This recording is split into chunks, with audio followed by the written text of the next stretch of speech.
Bien, bonjour à toutes et à tous. Merci de votre présence nombreuse. Peut-être un petit mot d'introduction avant de laisser place à la présentation de ce projet Auschwitz, les 2 albums. D'abord vous dire combien c'est pour moi une satisfaction profonde que d'entamer cette semaine avec une rencontre comme la nôtre, après la période que la République vient de vivre. Merci d'abord à vous, sincèrement, Serge Klarsfeld, de votre présence, qui nous honore, à un point, à mon avis, que vous n'imaginez pas, parce que nous avons conscience de l'importance du travail que vous avez accompli dans notre histoire républicaine et de la conscience que nous avons aujourd'hui, grâce à vous, de l'identité de la totalité des victimes de la Shoah en France. Les victimes de la Shoah en France, c'est précisément à elles que nous pensons aujourd'hui, demain, quand nous célébrerons le 70e anniversaire de la libération du camp d'Auschwitz. C'est envers elles que nous avons une responsabilité toute particulière, qui augmente d'ailleurs au fur et à mesure que les années passent et que les voix des témoins s'éteignent. Notre responsabilité, c'est d'enseigner à la jeunesse de ce pays ce qui représente dans l'histoire de l'humanité la plus vaste histoire génocidaire de tous les temps. Notre responsabilité, c'est d'éduquer pour que l'indifférence ne l'emporte pas et qu'elle ne vienne pas altérer la mémoire de cet holocauste et qu'elle ne vienne pas tuer à nouveau ces 6 millions de juifs d'Europe anéantis dans ce génocide. Notre responsabilité, ici et maintenant, c'est de doter l'école de la République des outils que l'ensemble des enseignants et de la communauté éducative demandent pour remplir leur mission essentielle. Cette responsabilité, je veux vous dire d'abord que l'école l'assume. Une enquête qui a été conduite par Ipsos auprès de plus de 30 000 jeunes de 16 à 29 ans dans 34 pays différents, une enquête conduite pour la Fondation de la mémoire de la Shoah, a révélé que l'école de la République française, en réalité, remplit ses missions en matière d'enseignement de la Shoah. 76% des personnes interrogées en France ont acquis à l'école leur connaissance sur l'extermination des Juifs pendant la Seconde Guerre mondiale. Ce chiffre s'élève même à plus de 80% pour les 16-19 ans. Le rôle de l'école dans l'enseignement de la Shoah est comparable en France à ce qu'il est dans des pays aussi impliqués, pour des raisons évidentes, que l'Allemagne ou l'Autriche. Et il est bien devant ce qu'il peut être, par exemple, en Pologne, en Espagne ou en Grèce. Cela étant, les événements tragiques de ce début d'année nous invitent à assumer cette responsabilité avec encore plus de détermination, pour qu'aucun de nos enfants ne s'étonne qu'on puisse commémorer l'Holocauste, pour qu'aucun de ces enfants ne s'étonne qu'on puisse se battre pour prévenir le retour du mal. Merci sincèrement à la Fondation pour la mémoire de la Shoah, qui est un partenaire indéfectible de l'éducation nationale pour les actions qu'elle mène en matière d'enseignement et d'éducation sur le crime génocidaire. Merci aussi à son soutien au mémorial de la Shoah, où je serai d'ailleurs demain matin en compagnie du président de la République avant de rejoindre Auschwitz.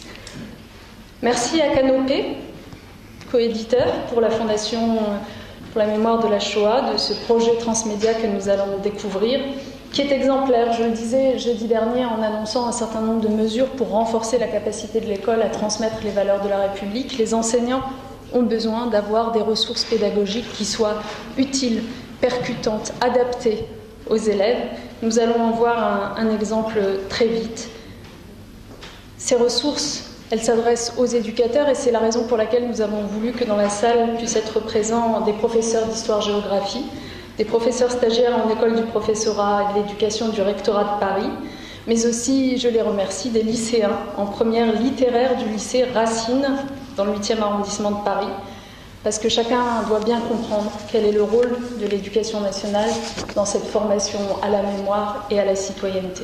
Merci par avance de votre mobilisation aujourd'hui, ce matin, mais surtout demain.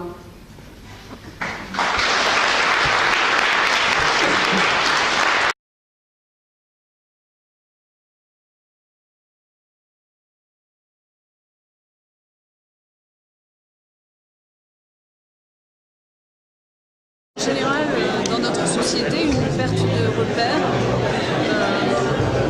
une difficulté à y hiérarchiser les informations, les valeurs aussi, qui affectent la société dans son ensemble et qui affectent les élèves, les enfants, les jeunes. Et donc, face à cela, nous devons nous réarmer intellectuellement en termes de ressources pédagogiques pour être plus efficaces encore dans ce que nous leur apprenons, ce que nous leur transmettons. Il y a peut-être eu une époque où il suffisait de leur transmettre un savoir qu'ils l'absorbent. Aujourd'hui, ça n'est pas le cas. Nous vivons dans une société où tout est contesté, où tout est vérifié, où tout est...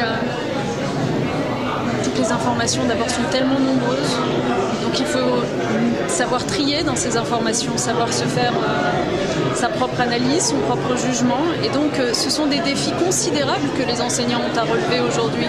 Il ne suffit pas d'inscrire quelque chose dans les programmes pour que les enfants soient véritablement impactés et conscients de ce qu'on leur apprend. Il faut donner aux enseignants, et c'est ce à quoi servent ces ressources, de quoi éveiller véritablement l'esprit et les consciences des enfants. Donc ces ressources, elles ont vocation par exemple à faire analyser aux enfants les images. Pas simplement en prendre connaissance, c'est déjà très important de pouvoir mettre à leur disposition cet album photo par exemple, voir des visages sur cette histoire d'extermination aidera les enfants aussi à comprendre ce qui s'est passé, la banalité du mal, la gravité du mal.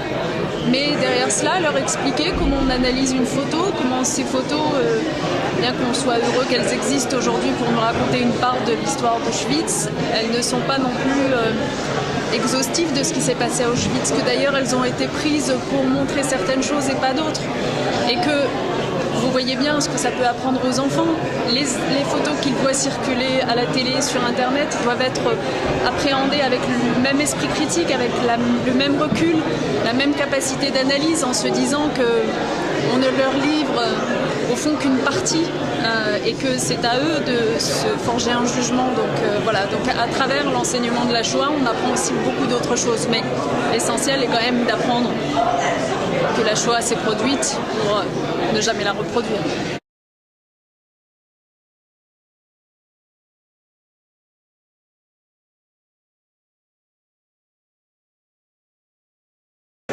Oui, de façon certaine, il faut des sanctions quand il y a des perturbations de ces enseignements.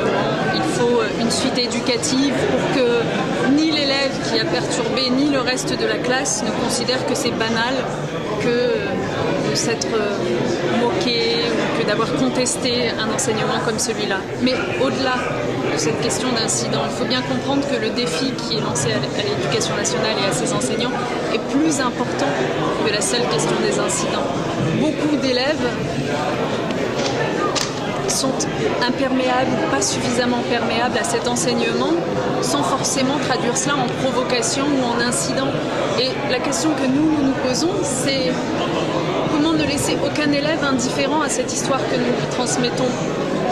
Parce que si nous nous contentons de la transmettre, mais que derrière ça n'entraîne pas chez l'élève de réflexion profonde sur le bien, le mal, l'humanité, ce qu'il ne faut pas reproduire, malheureusement nous aurons échoué. Donc vous voyez qu'au fond la question qui nous occupe entièrement au-delà des incidents, c'est la question de notre efficacité lorsqu'on transmet l'histoire, qu'on transmet la mémoire. L'efficacité étant jugée à l'aune de comment ne plus reproduire les tragédies. Est-ce que, lorsque nous parlons de la Shoah aux élèves, est-ce qu'à la fin de l'année scolaire, est-ce qu'à la fin du programme, oui ou non, les élèves ont conscience de la gravité du mal? Est-ce que oui ou non, les élèves ont éveillé leur humanité, leur esprit de tolérance, leur compréhension de l'égale dignité des hommes et des femmes qui les entourent ou pas? S'ils n'ont pas réussi à faire ce travail, alors malheureusement le programme n'aura pas joué son rôle.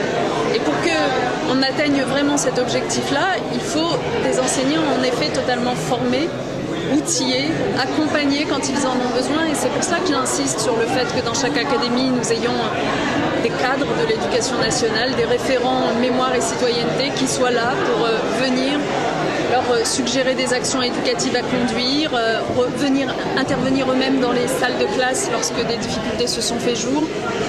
Mais en tout cas, ne jamais traiter à la légère la contestation d'un enseignement comme celui-là.